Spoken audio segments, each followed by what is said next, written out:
All right, guys, welcome back to week 3 of the gambling show. I'm here with Yanni. How's it going, man? It's going well, man. How are you? I'm doing good. I'm playing a team this week in our home league that has James Cook. So not off to a great start. But we'll see what happens there. But Yep. anyways, let's get into the week 2 recap. I'll go first. It was a 3-2 week for me. Me and Yanni both had the Cowboys. We lost that one. I'm gonna save it for him because there's another game that I feel like I must cover. The Patriots plus 2.5. This one, it didn't play out exactly the way I thought. I thought Tua was completely toast, and the Dolphins' offense was completely broken. They actually had some pretty good success here against the Patriots. They put up like 28 points, I think, and then they were driving near the end of the game, and they did one of their pat to Devon A-Chain dump off passes where he took it into the end zone. Like it was like a 30-yard play with maybe like a minute left. It would have given the Patriots the ball back, but A-Chain stepped out of bounds. Then Tua throws a pick like the next play. Patriots win and cover. So I would have won if I had taken the Patriots money line. My gut feeling cost me a couple bucks, but that's okay. Still a green one. Next one was the Bengals minus 3.5. This one I got completely lucky on. Like I said, I don't want to come on this show and make excuses like when I miss a pick and tell you it was totally the right thing, right? This one I picked and it was totally the wrong side, and I got super lucky, man. Joe Burrow goes out in the first quarter with his turf toe. He's now looking like he's probably going to be out for the season.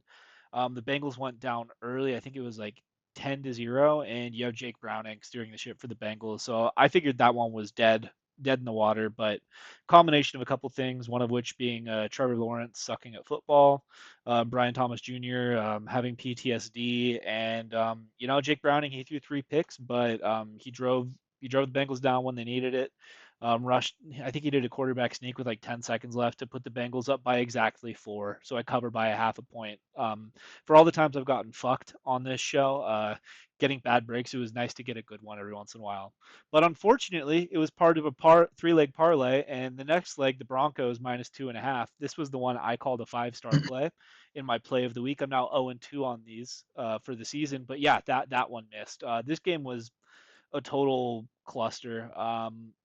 I'm not going to right side you on it because I feel like Daniel Jones is way better than I thought he would be, and he had way more success against the Broncos than I thought he would have. Right? I thought that this is a great bet because the Broncos defense would shut him down and had some success offensively. Bo Nix had a better game for sure, but he threw a costly pick near the end of the game. Then some weird shit happens, like Will Lutz misses a 40-yarder. The Colts drive down, like they got really weird and conservative with their play calls at the end of the game, settled for like a 60-yarder that the kicker missed, but the Broncos got like a leverage call or something, right? And then bumped it up 15 yards, gave the kicker another shot. Colts make it, win outright. I just had a wrong read on it, and I didn't get lucky like I did with the Bengals. Then the Chargers minus 3. This one, if this is probably the best play of the week, it ended up being, right. This one wasn't even close. Chargers blow out the Raiders, get 3 Geno picks. That it was nice to finish off the week on like being on the right side, but it was in a parlay, so it didn't matter to the bottom line. After last week, with the busted parlay, lost a couple bucks here. I'm down to 34.90 in the green, which is like one DoorDash order. So we're still in the green, but not very much so. And the season record is sitting at 6-4. Just looking to keep the record good and hopefully get a couple more of those parlays and big money bets to hit. Yeah. Okay. So the Cowboys and the Giants. I don't know.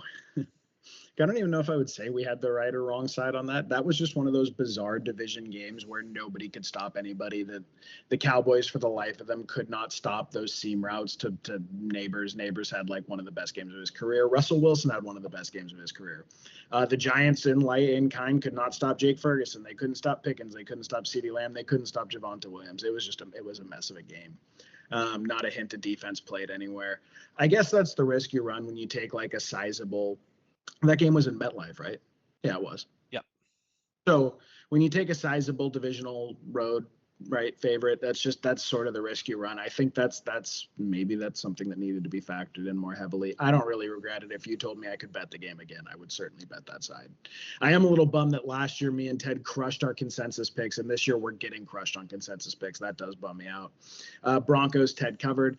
Eagles -1.5, parlayed with the under at 46.5. I don't know if like I'm glad it hit. It made up some units for me. It would have been a mess if it did not hit. I don't know. I think I got a little bit lucky with Travis Kelce looking a little washed there and tipping up a pass in the end zone that he probably should have caught, and the old Travis Kelce would have caught. It saved a touchdown on the game. It swung momentum toward the Eagles. It cut a possession out of the game basically because the Eagles came out and ran down the clock. But I do think I had the game flow right, which was my whole thing I was betting on with this, that I thought we were going to see long drives, rushing base drives, a defense ground and pound kind of game. I do think we got that for the most part. The Eagles failed to eclipse 150 passing yards yet again. Yeah, and the Chargers -3. Ted got it. I think the market is still perpetually undervaluing the Chargers. They've covered both spreads this year, and maybe one of us has them to cover another spread this week. So the parlay did hit. The parlay hit in 3.75 units, so essentially $376 came back. Digging out of my hole, I started the weekend. I'm still almost 1.5 units in the ground, but we're getting there. I'm 4-6. Hopefully this week makes it up. And without further ado, let's reveal the week 3 picks. We have 3 consensus picks this week, so hopefully we're more on the money, I guess, with our consensus. But I'm taking the Raiders +3 against the Redskins. I'm taking the Falcons -5.5 against the Carolina Panthers, and that's the first leg of my parlay. I'm taking the Texans money line going up against the Jaguars. I'm shocked that they are even an underdog. I'm taking the Chiefs -5.5 on Sunday night against the New York Football Giants, and I'm taking the Ravens -5.5 on Monday night against the Detroit Lions. If the two-leg parlay hits, that returns $357.94. If the 3 single games hit, that returns $598.57. On a 5-0 week, you win $956.51, and the ticket cost is $400 because I have one two-leg parlay. Yeah, so like Ted said, we're riding together on the Falcons. We're riding together on the Raiders, taking another sizable favorite in division on the road. Let's go. And then I'm going back, man. I'm going back to the well one more time with the Chargers -3. I think the number's not right. And I'm going to parlay the Falcons with the Cowboys -1.5 on the road against the Bears. Really big game for both teams and where their seasons are going to head. And then again, we're riding together on the Ravens -5.5. Total parlay return $381.18. Total other return $573.81. Total potential return this week, staking $400 to chase $954.99. Hopefully make up that 1.44 unit. All right, and first game, Raiders at Redskins. I'll give it to you, Yanni. Oh God. Okay. So I really, when I did our little numbers dive for this game, and I was hoping I would find more pro Raiders things, but I guess we're going to call this like a vibes based bet because the numbers weren't great. But look, the fact is that the Skins are going to go in there without Jaden Daniels this week, and I don't know what that roster really is without him. And I know Geno Smith has looked rough to open up the year. He's the 41st rated quarterback in the NFL. But I actually think that the Raiders offense has looked competent in stretches, and I think they'll look competent here. The Raiders are getting 3 points on the road. 30% of total bets have been placed on the Raiders. However, we have a massive whale lean, a massive sharp money lean. 70% of every dollar bet against the spread has gone in the favor of the Raiders here, okay? Against the spread, the Raiders are 1-1. Against the spread, the Skins are 1-1. And then the ranks, remember this as we get going here. The ranks are based off 2 games this year. Like these are not indicative of what the season-long totals can be. A team could have had favorable matchups in 2 weeks. We'll actually get to one of those later that I think is pretty funny. I couldn't believe it when I pulled those. But as of right now, the Raiders are the 23rd ranked offense, 19th ranked defense. The Skins are the 14th ranked offense, 16th ranked defense. So this is a pretty straightforward bet, right? I think the drop-off from Jaden to Mariota is significant. Last year when filling in, Mariota actually went 4 touchdowns, no interceptions, I believe in 2 games. Or in the 2 games since he's had to fill in, he's gone 4 touchdowns, no interceptions. Not terrible. But I think they're going to try to run the ball quite a bit with Bill, and they're going to be trying to run the ball against a Raiders defense that's actually been surprisingly stout against the run. They've allowed the 13th fewest rush yards in the NFL.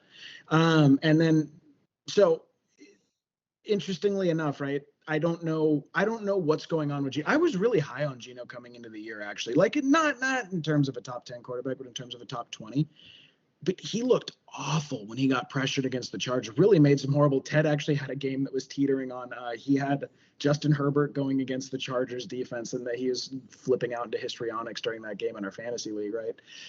The Skins do have a 48.1% pressure rate on pass rushing. They are one of the best pass rushing teams in the NFL right now. Again, I don't know if that's more indicative of the teams they played, but I do wonder if there's a path to victory here that's pretty straightforward. They pressure Geno, he makes mistakes, he turns the ball over.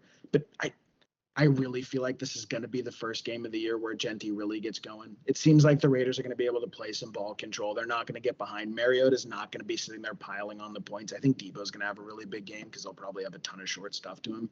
I think Bill will get tons of touches. I'm not sure what they'll amount to because I think it's a sneaky good rushing Raiders defense. So, like, what happens, right? If the Raiders get a little bit of a lead, they can start really leaning on Genty. If Brock Bowers is back healthy this week, this felt like a nice, comfy bet to me. I actually was almost tempted to take the money line, but I thought, leave the option open for a push if they lose on the field goal. The Skins are at home. They are, a championship run team from last year, but I think it's fundamentally there. I think Jaden is the straw that stirs the drink there. So I feel pretty good about this one. Yeah, Yanni actually asked for my picks yesterday. So we record on Friday. So he asked for them on Thursday, and I said, I give him some picks, but I was like, this is totally subject to change. And what I was watching was whether or not Jaden Daniels was going to play in this game. The news came out today that he was going to be out. For me, this is a smash for the Raiders. It looked really bad in prime time last week against the Chargers, like Yanni was talking about, right? And I feel like when you look bad, especially in those like standalone games, that there's like a lot of noise that happens, right? Like people, if you're a standalone game, all of like, media is going to talk about you, right? There's going to be podcast all about the Monday night game or whatever that happened. And really, like, I don't know, man. I think that Chargers defense is pretty good, and I think we're underselling how important Brock Bowers being hobbled was on Monday night. I saw some people like the Yahoo like fantasy columns were like, "Oh, it was great that Brock Bowers was a full go," and I was like, "Did you watch the game? He didn't look full go to me. Everything was like short of the line to gain, right? And when Gino was trying to push the ball down the field, he's doing that to like Tyquan Thornton." Right, and just guys that aren't very good. Jacoby had a nice game, but he was like living in that intermediate stuff. So to me, like I really think that Jaden Daniels was the main reason this Redskins team had the success they did last year, and I think the roster itself is very similar to like the Sam Howell one from 2 years ago, where when you remove a generational talent like Jaden Daniels from that team, that I'm going to call this Redskins team not very good, especially when your best wide receiver is coming off a holdout and hasn't looked good with Jaden in there. Like, is he all of a sudden going to hit his stride with Marcus Mariota? I don't think so. I like the Raiders here. I also took the points just because, three is a lot. I feel like, yeah, three is a good number to potentially get a push if things get a little screwy, but I'm pretty confident with this one. I like it. All right, next one. This is another consensus of ours, and we're both taking the Falcons minus 5.5, going to Carolina to play my second team, the Panthers, and I'm happy to fade them here. Kind of a funny little, I guess, money and dollars bet spread here. We have only 28% of total bets are on the Falcons against the spread, which is shocking to me, but 71% of the total dollars that are bet are on the Falcons here against the spread. So I don't know if the public like is excited by Tetaroa McMillan and thinks that 5.5 is a lot of points to be given up. But I'm happy. I'm happy to fade the public here and be riding with the Sharks. The Falcons' season record against the spread is 1-1. They're currently ranked 10th in offensive yards allowed and second in defensive yards allowed. More on that in a minute.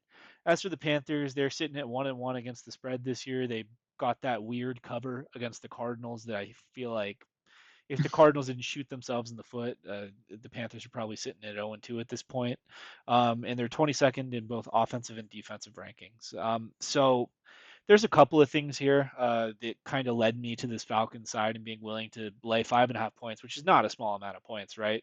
And we're also picking against the home divisional underdog trend, which is a historical moneymaker. If you just like blindly bet on home divisional dogs, like you would have been profitable like since the beginning of betting. So we're kind of stepping out of the box here to do this, but I feel like it's fine. To me, this Falcons defense looks much, much improved. They're going to be missing AJ Terrell out wide, which is going to hurt, especially with the talent like Tetaroa and McMillan out there. That the Falcons could get mossed on a couple of plays, but really to me, this is a bet on the Falcons defensive line being able to rough up Bryce Young and the Panthers. Bryce Young has just simply not been good under pressure this year. I know that people got excited about the potential of the Panthers and Bryce Young when he had that good stretch at the end of last year, but this is looking more like pre-benching Bryce to me. And I don't suspect that this Panthers team will have very much success offensively. And on the other side, right, this Falcons rush offense just dominated the Vikings, who have had a really good rush defense all last year. They send the blitz all the time, and they're going up against the worst rush defense in the NFL, potentially one of the worst defenses in the NFL. And you have Bijan Robinson, man. I think he might go for 200 yards here. I don't see the Panthers, especially if Michael Penix and the Falcons just play a smart game where they want to run the ball. I don't see them creating negative plays. I don't see them being able to make very many stops on third down, right? So if I think that their defense isn't going to be able to stop the Falcons, and I think the Falcons' improved defense is going to kind of rough up Bryce Young, like all of a sudden under a touchdown seems like a deal to me. So that's why I landed on it. What do you think, Yanni? Was it like similar thought process to you, or am I missing something? Yeah, just to give you some more concrete figures on that, Atlanta currently pressures at a 46% rate on quarterback dropbacks. This comes when Bryce Young's been pressured 37 times, the most in the NFL. They're the 29th scoring offense, and Bryce has thrown 5 takeaways, which leads the NFL. Two of his takeaways have come under pressure, and the Panthers just put two starting O linemen on the IR. So, so they put two starting O linemen on the IR against a team that was pressuring teams at a 50% rate against competent offensive lines. Yeah, I think it's going to be brutal. And I think Bijan, yeah, could very easily go for 200. I don't know how much missing AJ Terrell is going to even matter if you can't get him off the field and you're giving up 7, 8, 9, 10 minute drives. Like, how many offensive snaps are the Panthers even really going to take? I am a little bit worried. I mean, we just saw a total mismatch that should have been a shellacking, right? Last night, and it sort of went the other way because everything was on the line for the lesser team, and they showed up with their A game. That happens in division games sometimes. So I guess, like, to some degree, I'm a little bit worried that maybe we see the absolute best shot the Panthers have, but I don't know what that's worth at this point, you know? All right, next one is me. I'm taking the Texans money line against the Jaguars. The current line right now is Texans are 1.5 point underdogs, so I'm just giving away that 1.5 points to squeeze a little bit more juice out of this. Current numbers on the money line bet: only 43% of total bets are on the Texans money line here, but 75% of the total dollars are on the Texans money line here. I don't understand if the Jaguars, like if you want to bet the Jaguars, right? Like why are you giving away the only situation the Jaguars win and don't cover is if they win by exactly 1 point, right? So this is the thing I harp on forever. Like, why are you taking that extra 1 point of insurance? It just seems goofy to me. Like, but the big bettors are taking the Texans money line, which makes more sense to me. The Texans are 0-2 this year, so that's just what their money line record is, right? It's just whether or not you win or lose the game. They're ranked 28th on offense and 19th on defense. And for the Jaguars, they're sitting at 1-1 on the money line. They had the win against the Panthers and they lost to Jake Browning and the Bengals. Then their offensive rank is fourth right now in yards gained. Playing the Panthers and the Bengals helps you achieve that. And then their defensive rank is 10th right now in yards allowed. Playing Bryce Young and Jake Browning will help you achieve that. So I think there's a lot to dislike about both of these teams right now. So it feels a little gross going into here. But the main reason I'm taking this bet is I just think that this Texans defense, which is violent by all means, right? We saw them put Puka in the blue tent 3 times week one. Last week we saw them beating the crap out of Baker, and they almost this Texans team with their offense looking as weird as it does almost beat the Bucks like in the first Monday night game. So it's like, well, like how bad are they really, right? Like I get their offense is struggling right now, but nothing helps a struggling offense like playing the Jacksonville Jaguars. I get that they're 10th in yards allowed right now, but they're still not good. That's way up. Their yards allowed is way above their skis. I think all the Texans really have to do here is commit to the run game just a little bit, just enough to be able to open up those lanes for play action, for CJ to not be getting harassed in the pocket and be able to deliver to Nico Collins. Nico had 9 targets last week, only ended up with 4 grabs. One of them was the awesome touchdown catch, but CJ is looking his way and they just aren't connecting. I think that they have a much better chance of connecting here. Maybe the Jaguars try something silly like putting Travis Hunter on Nico.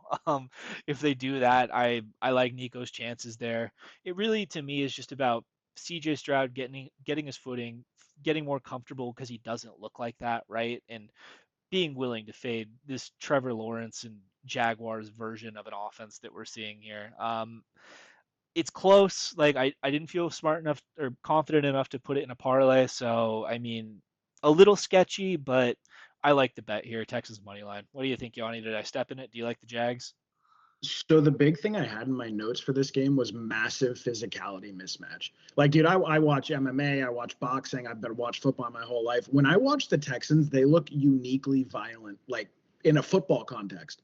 So like not in like a, not in a regular world context. They are a particularly violent football team. And the Jaguars look soft to me, dude. They just look soft, like on defense, on offense. They don't look like they want it. They're allowing the most pass yards in the NFL too, which is interesting for CJ and Nico.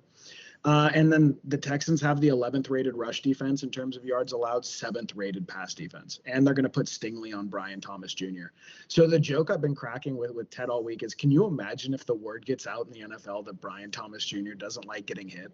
Dude, they're gonna have a guy try to knock his block off and take the 15 on the first drive. It'll be worth it to him. If they could take Brian Thomas Jr. mentally or physically out of the game on that first pass that he gets over the middle, they will do that. Um, with the way he was pulling his hands back on over the middle passes, can they even send him over the middle on basic routes? How's the offense going to function if not? I certainly would bet the Texans if I had to bet this. I'm not a big fan of like, hey, both these teams look horrible. I'll pick a side here and jump in on it. Although Houston's won 10 of their last 11 in Jacksonville, so I do think you get it. And you bring up a good point, is about like the Texans being willing to like just make a big hit on BTJ and take 15 yards. The Yeah. last time these two teams played, right? Do you remember where Aziz Al Shire just put his forearm right into Trevor's head and knocked him out for the rest of the season?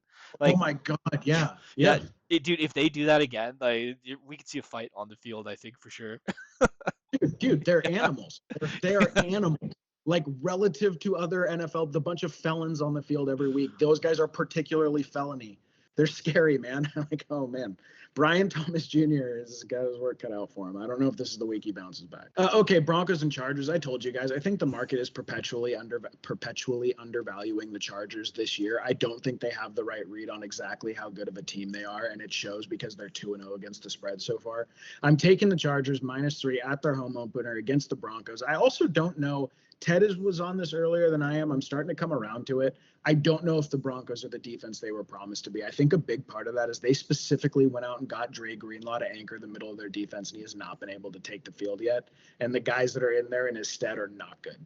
But so as of now, it looks like big money sort of staying away from the game, right? You have 36% of the bets against the spread going on the Broncos, 31% of the dollars. I'm on the Chargers side. So you have 64% of the bets, 69% of the dollars. That sort of means that there aren't necessarily people with big money throwing it into this game.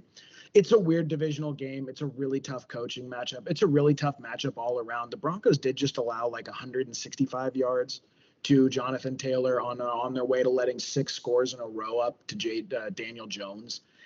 If Justin Herbert can at least perform on Daniel Jones level, I feel pretty good about this bet.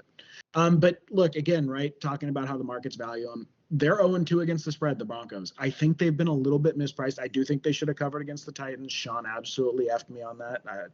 Whatever. They're currently the 17th ranked offense in yards and 12th ranked defense in yards allowed. The Chargers are top 10 in both. They're the 9th offense, 7th defense, and that's without their run game really going. This is a Greg Roman offense that has not been able to run the ball effectively, and they're still top 10 in offense. They're scary. They're firing on all cylinders. Keenan Allen looks not like prime Keenan Allen, obviously, right? That's a few years ago, but Keenan Allen looks about as good as you could have hoped for at this point in his career. TJ looks like he's totally rounded at corner, and he's a maybe not even just a usable NFL player, maybe like a well above average NFL player, and we know exactly what Lad is. I'm still big on Amari and Hampton, but if it's not Amari and it's going to be Najee, either way, I do think their running game gets going. I'm wondering if it's this week that it finally goes down. So Herbert, as of right now, he's behind Tua and Allen. He's in the top 5 for passing yards, but that counts the extra Thursday night game they played. If Herbert throws like 250 yards, he'll likely be leading the NFL in passing yardage. I don't know. Vance Joseph, the defensive coordinator for the Broncos, is 1-3 all time against Herbert. The only win he had against him was when he got injured and had to leave the game early. So I don't think Vance Joseph has a good read on how to deal with Herbert. I think that the Broncos are sort of reeling a little bit. I really do. They did not look right against the Titans. They blew a game not knowing a procedural thing, which you could say is on Sean Payton, and maybe it's just on the general buttoned upness of the team. And then I was actually pretty surprised to see that Bo has already thrown 3 interceptions the first 2 weeks against pedestrian defenses. Not that the Titans are trash, but they're middle of the road at best, and the Colts are trash. So I don't know. Is he not taking a step up? I've seen a lot of really good plays too, so I don't want to trash the dude. And their rushing game has been really effective. But the Chargers, like Minter, man, that guy, what they go out there and put on the field to me is so impressive defensively, and it's unique. It's kind of that system that you see from Baltimore now in Seattle, and then it's that whole coaching tree. I love that coaching tree defensively. So I think we're getting the market at I think we're getting a good number here. I think it's a number that I'm nice and comfortable with. And, I don't want to go in the hole anymore. I hate seeing red under my ledger for the first 2 weeks. And when you're betting -3, if they win by a field goal, hey, it pushes, whatever. You have kind of this two paths to success. You can win the bet or at the minimum, hopefully push, and I'm not out the money, right? So, not the right side of the hook, not the wrong side of the hook. I'll live with the number. What do you think? This is an interesting one, right? Like this is a total stay away from me. But there's a couple things, right? Like I think that when you look at the first 2 weeks for these teams, like the Broncos absolutely have done everything possible to shoot themselves in the foot in the games they've been in, right? The Chargers have Yeah. looked pretty good. The Chargers have done some dumb shit, like Hampton fumbling, right? Like that weird fourth down like end around reverse, but it hasn't really hurt the Chargers yet because they're playing the Raiders when they're doing that, right? So I don't know. I feel like the rosters are pretty close here. I think the Chargers have an edge at quarterback, and the Broncos defense should be a little bit better. So the idea that the Broncos come out here and like play a really clean game, like it scared me off of this number. That being said, though, like you get the coach, you get the quarterback right. I think you're probably the better organization, and right now I think that Justin Herbert is leaps and bounds ahead of where Bo Nix is at this time. I I don't I'm not even going to pick if whether or not I think you have the right side or not because I genuinely don't know what will happen with this game. But best of luck, best of luck to you. I mean, you're taking what is it, the home divisional. You're picking against a divisional underdog on the road. It's like I think anything could happen in this one, but I wouldn't be shocked. I wouldn't be shocked if the Chargers won by more than 3. It'd be nice for my Justin Herbert and Keenan Allen bags in fantasy. And I guess one other thing that like is more like game specific is that um, Pat Surtain is going to be, like the Pat Surtain factor is a big thing for this Broncos defense, right? I Yeah. don't think he's going to be following Ladd into the slot. So, like, I don't know, maybe Surtain tries to follow QJ, and then like Ladd has like his breakout game on the year potentially. I think that might be a good stylistic matchup for the Chargers if that's what they want to do.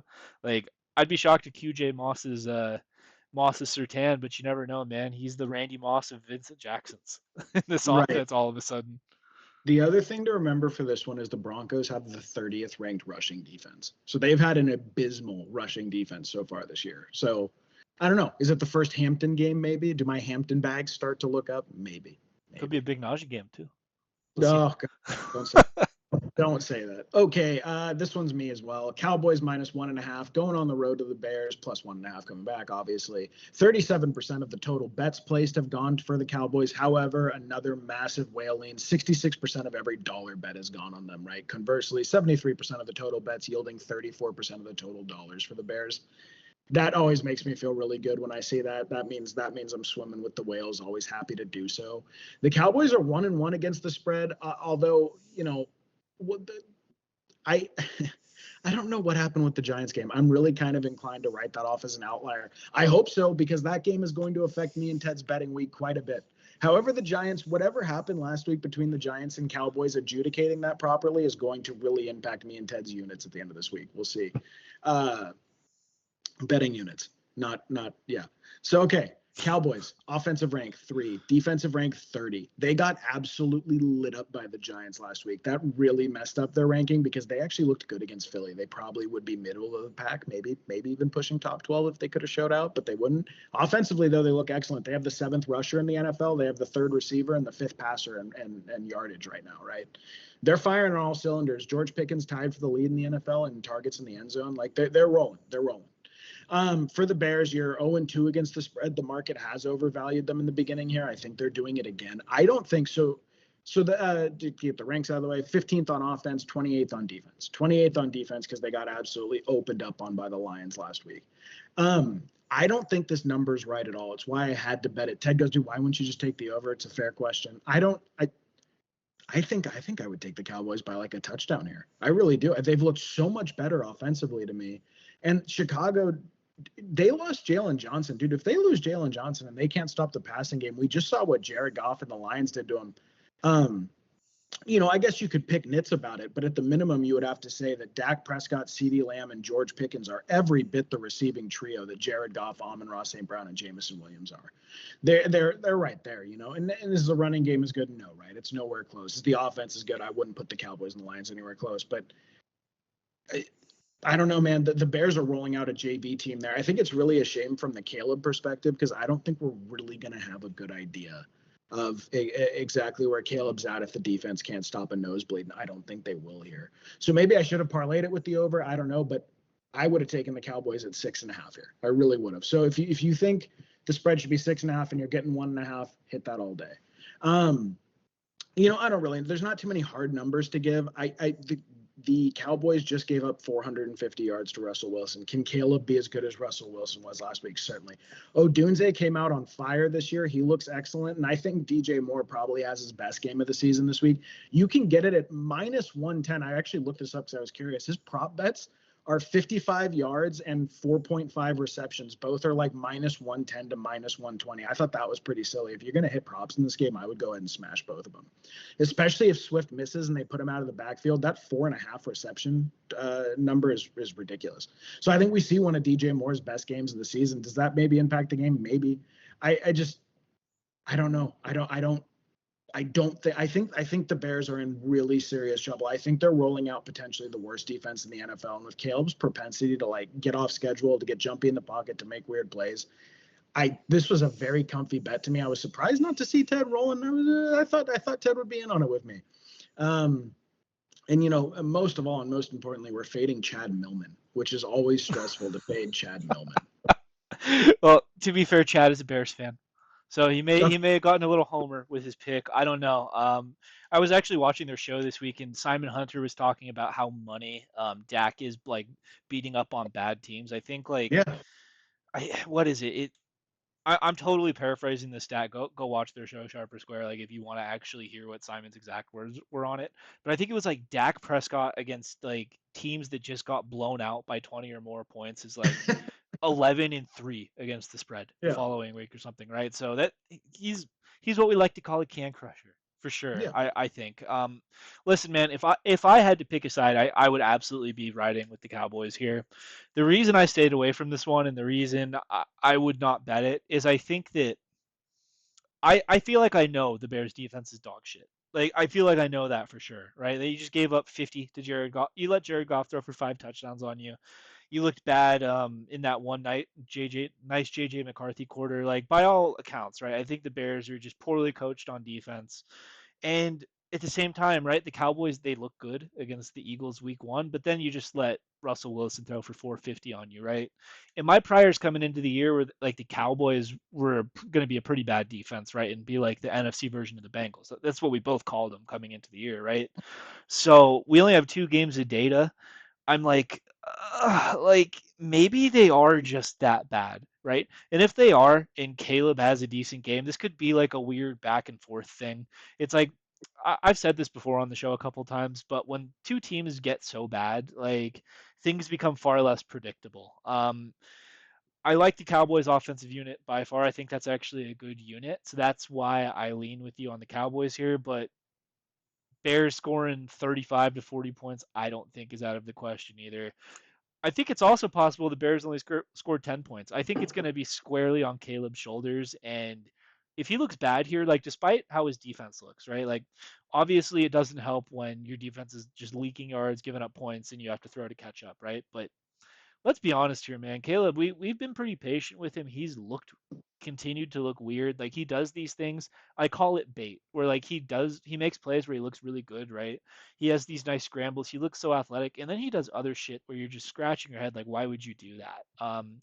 I feel like he needs to go to the Jordan Love school of like, hey, let's chill out here, try not to be a superhero and like be an adult, right? And if I don't see that here against the Cowboys, who should be a plus matchup for him, if I see him doing dumb shit, throwing cross body, trying to scramble out of like a sack and throwing like a pick six or something, I'm gonna be sounding the alarms even more than I already am about that player.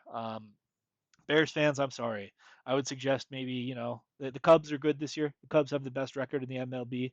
Maybe you start rooting for them instead. I feel like it's going to be a rough ride for you guys. All right, next one. I'm taking the Sunday night game and I'm laying 5.5 with the Kansas City Chiefs. Historically, this is a terrible bet to make. Like, the whole meme with the Chiefs, right, is that they don't cover big numbers, but they're a really great bet as underdogs. So I'm stepping outside of the historical bubble here to make this bet, but I'm super, super, super willing to fade Russell Wilson and the Giants. So I'm going to go ahead and do it. Right now, 50% of total bets are on the Chiefs against the spread. So we have a legitimate 50-50 split between Chiefs betters and Giants betters, but we have 74% of the total dollars against the spread on the Chiefs here. So the big whales are coming in a little bit harder on the Chiefs. The Chiefs are sitting 0-2 against the spread this year record wise, and they're also 0-2 on the season. They rank 18th in offense and 13th in defense. And for the other side, the Giants, they rank 6th in offense. That helps when you get to have the shootout they did last week against the Cowboys, and they rank dead last in defense. They've gotten carved up by the Redskins and the Cowboys. So I feel like when you talk about this game, right, you can't talk about a Chiefs game without narratives. I feel like they're one of the most talked about teams in the entire league, and I feel like a big narrative in this game that I'm kind of buying into is this Chiefs team cannot be messing around here, right? Like for past seasons, they've looked so good during stretches. Like a common talking point would be like, do you think they're even trying? Do you think they even care? Do you think they turn it on like just when they get to the playoffs? Listen, man, you're staring down Russell Wilson and the Giants and potentially going 0-3 here. I don't think they can afford to fuck around. I think the Chiefs are going to give their best effort here in a standalone game. Xavier Worthy, it looks like he's going to be back this week. I don't know how effective he'll be, just with the way his shoulder is, right? Like the shoulder dislocation he had, if you hit that thing wrong and it pops out, your entire rest of your season could be cooked. I think the Chiefs are going to want to take care of him and probably treat him with kid gloves this game. But just having him out there and that threat of speed out there, I think is probably going to open up this game for Patrick Mahomes a little bit. We've seen this weird P gun like Chiefs offense, and it's like gone against what I really thought the Chiefs would be all year, right? I was aggressively drafting like Patrick Mahomes, Chiefs passing game options in fantasy drafts this year because I thought Mahomes was looking at potentially a comeback MVP season because I loved Rice and Worthy so much. It hasn't been like that so far, but he's getting one of his guys back, right? He'll have Rice back in within 3 weeks. It's coming right up. So the Chiefs really need this one, man. And I feel like this Giants team is a little bit inflated right now because of their performance last week against the Cowboys. Even in a loss, man, Russ turned back the clock. He does that sometimes. Like I remember last year when he was on the Steelers, like I think it was that first game against the Jets, right, where he threw for like 300 yards. The Steelers blew out the Jets in like a standalone primetime game when their offense had been bad all year. Everyone was talking about is Russ back. Steelers fans were celebrating Russ is back, and then over like the next 8 weeks where he was the starter, however long it was, like he reverted back to this weird, unathletic version of Russ that is like just a total shadow of his former self. I see that happening here against a Chiefs defense that is pretty good. Listen, they've gotten carved up in the air a little bit, right? Justin Herbert had a great game against them. Turns out that passing offense is pretty good, right? The Eagles did not throw very much against them, but the Eagles just aren't really throwing very much these days, anyways. So I feel like if the Giants are going to have success here, it's going to have to be on Russell Wilson's back, and that's just a massive, massive ask for the guy, right? Like the Chiefs have one job in this game: defend Malik Neighbors, double Malik Neighbors, and I think Steve Spagnuolo is going to be able to do that. 5.5, it's under a touchdown, so I felt comfortable taking it. I know it's a lot of points. I know it's a historical loser, but I'm stepping out of my comfort zone here. Chiefs move to 1-2 this week is my call. What do you think, Yanni? Am I getting too excited about Kansas City? No, I mean, I actually think it's a lower number. I think last year this would have been 7.5 or 8.5. I remember them getting some pretty beefy lines against pretty good teams. Remember that? And for a while they were like 2-7 against the spread. They would go on those streaks because the market would way overvalue them. No, I mean, so the Giants have given up the fifth most passing yards in the league this year, right? And then Chiefs don't just get back Worthy; they get back Royals too, the rookie, who I think looked pretty good, dude. And he's kind of like a yak guy. He actually is closer to Rashee Rice in terms of his role. So I'm wondering, like, does he work in a little bit because Travis Kelce isn't really producing? They might get some of that intermediate passing game back. And then on the Giant side, it's actually really interesting. Russell Wilson has been the 32nd ranked starting quarterback in passes 9 yards or fewer in the NFL since he took over the Steelers job. So he's actually not been like horrific in passing, but he's been horrific if you don't give him the big play. He needs the big play. He cannot sit there and dink and dunk and pick apart a defense. That's just not his game. It never really was, but certainly not anymore. And then the Chiefs have the 9th rated passing defense. So if Spagnuolo can properly call a game where they force Malik Neighbors to not get over the top on, but which you can do, you can roll coverage to him, you can sit and cover two shell, you can do all sorts of things that are going to force Russell Wilson to pass shallow. And I don't think he has any ability whatsoever to pick apart the team. I don't really know why I didn't pick this one. Like I looked at it, I took a long, hard look, and I think it's just because I'm kind of weirded out by the massive variance from both of these teams. Like I don't know if the Chiefs come out and play a Chiefy game, all of a sudden they're putting up 40 points and it's like 40-7, and we're wondering what we were freaking out about. If the dynasty really is over, if Kelce really has declined, if the running game really is fundamentally broken, if Worthy gets knocked out in the second or third snap of the game, there's just so many weird things that could happen. What if Russell comes out and bombs the ball on him? And what if Malik Neighbors is breaking out to be that next guy? What if he's Antonio Brown of this generation? Maybe. What if Cam Scattaboo is Mike Allslot reborn? I hope he is. Go watch Mike Allslot highlights if any of you are bored later. He is the fucking man. He's one of my favorite guys I've ever seen run. I would just love it if that's the route we're going down. I told you my favorite thing ever is someone described his running style as CTE maxing, which is amazing. So there were just enough weird factors with this game that I felt like I didn't want to dip my toes in the water. I've been seeing some wild stuff though, like on the Fantasy Pros, Betting Pros this week. They were talking about that they're taking the Giants outright. They'll just take the Giants on the money line to win the game, which to me is an insane thing to think. If you think that the 0-2 Giants are going to, 1-1 Giants are going to knock out the Chiefs down to 0-3, that would be stunning to me. It's just about whether or not they get the 5.5.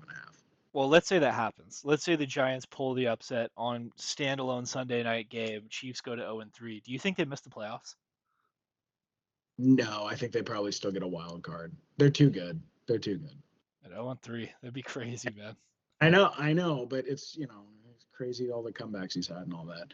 Okay, me and Ted are riding together on this game, and apparently we are square as can be on it. Lions are going to the Ravens. Ravens favored by 5.5, and the public agrees with us. The big money does not. 66% of total bets bet in this game have gone on the Ravens. However, only 37% of the dollars bet have gone on the Ravens against the spread. 63% of every dollar bet has gone on the Lions. The big money, by almost a ratio of 2-1, has favored the Lions in this one, which I actually was kind of surprised to see. I have some crazy stuff to say about Lamar in primetime. In Monday Night Football games, he has 22 touchdowns to no interceptions. He's 11-1. The Ravens at home in primetime have a 76% winning percentage, the best since 1970 of any team in the NFL. This is like a death trap, dude. Going to the Ravens and Lamar Jackson on a Monday night at home. I'm pretty shocked that Wales are so heavily favoring the Lions. But against the spread this year, the Lions are 1-1. Against the spread this year, the Ravens are 1-1. They sent me down the river last week. I thought or 2 weeks ago. They sent me and Ted. Yeah. So, okay. Offensive ranking on the Lions. Currently the fifth rated offense. How much of that is a Chicago Bears stat? I don't know. 10th rated defense. Again, how much of that is a Chicago Bears stat? I don't know. The Ravens are the 11th rated offense in the NFL, 31st rated defense, which was mind boggling to me, specifically against the pass. They've been getting, or the rush, they've been getting run on pretty aggressively and passed on pretty aggressively. I was pretty shocked to read that, but they've also gone against Josh Allen, and I think Cleveland's maybe a little underrated, but I was still pretty shocked that they're the 31st rated defense in the NFL. To me, the question really comes down to, can the Lions effectively run the ball and control the ball? If they get in a position where they have to start really airing it out against the Ravens, I don't see that going well. You get the Ravens running game going downhill, and so to me, it's very game script dependent, and it's very game script like right in the beginning. I think we're going to have a really good idea which way this thing's going.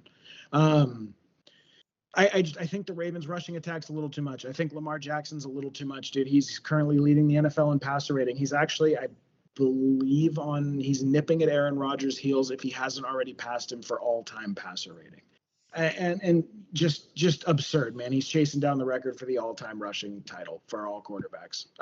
And I think it's way too much. I think it's way too. I think Lamar Jackson versus Jared Goff is worth 6 points if you were going to give it to me. You factor in the home thing, you factor in the roster difference, you factor in the missing lineman from last year for the Lions, and the fact that Jahmyr Gibbs is averaging 5.5 yards per carry, but he hasn't looked quite as good as I would have hoped this year. He hasn't looked as explosive. Maybe that's a little bit of a line thing. Maybe it's a little bit of their offense not being as good. It looks like the Lions are missing their coordinators, and all in all, we just don't really know what the Lions are yet. We just don't. The discrepancy between their two games this year was so massive. I have no hard feelings about it. The Ravens, though, I am absolutely rock solid positive this is one of the best teams in the NFL that ultimately I believe will be there in the championship facing off against the Bills. I don't think the Lions are on that level, so I'm pretty comfortably taking the Ravens -5.5. Yeah, man, this is a very interesting one, right? Because if this game was happening in Detroit, I think that I could see the vision behind the Lions plus 5.5 here, and I would get why 66% of bettors, or 63% of the money, I guess, would be going on the Lions. Because typically, right, 5.5 is a pretty big number. And I mean, for the past 2 years, this Lions team has been very good, right? So a lot of times people want to take points and what they view as a good team. I don't I feel like with the Lions, you just have so many unknowns, right? Like it's just to more of what you spoke about. Like when we're talking about this Lions team, they looked like shit week one against the Packers, and they put up over 50 against the Bears. So I feel like one of these two things has to be true. Either the Lions, they're still pretty close to where they were last year, and the Bears are an embarrassment of a defense, or the Packers are like the steel curtain, and it's like, oh, okay, which one is it? Do you want to guess? I don't want to guess. So I still view this Lions team as an unknown. Probably I would downgrade them a little bit because they lost both their coordinators, right? And Dan Campbell just isn't like the X's and O's guy. But when you look at Jared Goff, when he goes outside, right, specifically in outdoor stadiums, like in a hostile environment, he's been just straight up bad, right? Like week one, it was against the Packers in Lambeau, right? The last time these two teams played, I think the Ravens won by like 40 points. It was like a laugher. I don't see any way this Lions defense, like I know it says 10th ranked in yards allowed, right? I don't see how they stop this offense with Zay Flowers playing the way he has, with Lamar just peaking. Like Lamar, make no mistake, Lamar's in the peak of his career right now. He's easily a top three, if not top two quarterback in the league. I have no doubt about this Ravens team being able to put up like 40 points in this game. So I'm viewing this game as like it's the ultimate Jared Goff test here. It's like, all right, Jared, we're probably going to be trailing anywhere from 10 to 14 points this entire game, and you're going to have to throw to catch up, man. So good luck. This Ravens defense, I know it says ranked 31st right now, but I think a lot of that was the weird Josh Allen game where he became Superman week one, right? I think they're much closer to the good defense they were last year. Kyle Yeah. Hamilton's a baller. I just do not like it. If I'm reading this game like the Ravens are going to have success offensively and Jared Goff is going to need to throw to keep the Lions in this game, I'm going to bet against it going outside. I think Ravens take the belt to their ass here. I think it's probably like a 20-point game would be my guess. I think the Ravens blow them out, and it's going to be like one of those things. I cannot wait to watch John Middlecoff's show after this game. He has some of my favorite reactions, and I can't wait to see him go on camera and be like, "The Ravens absolutely worked the Lions this week." He loves saying "worked." I don't know why. I started like saying it too. It's one of my favorite things to say now. Anyways, that's going to do it for us. If you made it through the whole video, thank you. Please like, subscribe, hit the bell. Helps the channel out. Question of the day. Is Dan Campbell a good football coach? I feel like, there's a macro conversation to be had about, what do you want in a head coach? Do you want like a scheme guy like Matt LaFleur, Kyle Shanahan, Sean McVay, or do you want like a motivator like a Nick Sirianni or Dan Campbell? I think that there's a spot for the motivator in sports, but at a certain point, like you need to have some sort of strategy and execution. And I like Dan Campbell, but we'll see how this works out for him. What do you think, Yanni, on that one? Well, I mean, it's been a thing we've talked about for a while, right? If I were the Eagles, I would have kept Kellen Moore. I would have let Nick Sirianni walk, and I would have kept Kellen Moore if he was going to leave after the Super Bowl. And if you're the Lions, I would have kept Ben Johnson, and I would have let Dan Campbell walk. I really do. I know it's real life, right? And you just don't do that in real life. That is what you do in Madden, or that's what you do in some imaginary spreadsheet thing. I can't comprehend what value those guys must bring that is worth more than Ben Johnson or Kellen Moore calling plays. Dude, Kellen Moore has like the New Orleans Saints were getting in a shootout with the Niners, who are top 5 in both defensive categories, rushing and passing. And the New Orleans Saints were like kind of taking him down to the wire last week. Like they look like a competent football team. He has Spencer Rattler answering interview questions about like what he did this offseason to turn his career around. That's all Kellen Moore, dude. I don't know. I don't. I think it's a really fascinating topic, though. It really is. Like you wouldn't, right? You're totally on it. You think that's an insane thing to say about? Well, the whole thing with the Lions to me is right. Like Dan Campbell, like is massively credited with changing the culture of the Lions team because they were terrible forever, right? And then Dan Campbell comes in, he talks Yep. about biting kneecaps, and they slowly like have this really cool ascent. Like, Dan Campbell, he's great. He's great at the podium. He's a funny guy. A team that's just been snake bitten forever, all of a sudden is making NFC championships and going 14-2. So I get like that would be so crazy to move off of him, like just from an optic standpoint. The fans would kill you, right? Whether or not that's actually smart for your organization, though, I don't know. I think Ben's having a hard time down there in Chicago, but it's like it's Chicago. You know what I mean? That I don't think that's a head coaching issue. No. No, yeah, it's fascinating. Fascinating though. Let us know what you guys would do. Let us know what you would prefer. If there are any Lions fans, any Lions or Eagles fans, let us know. All right, and we'll catch you guys next week for the free agent episode.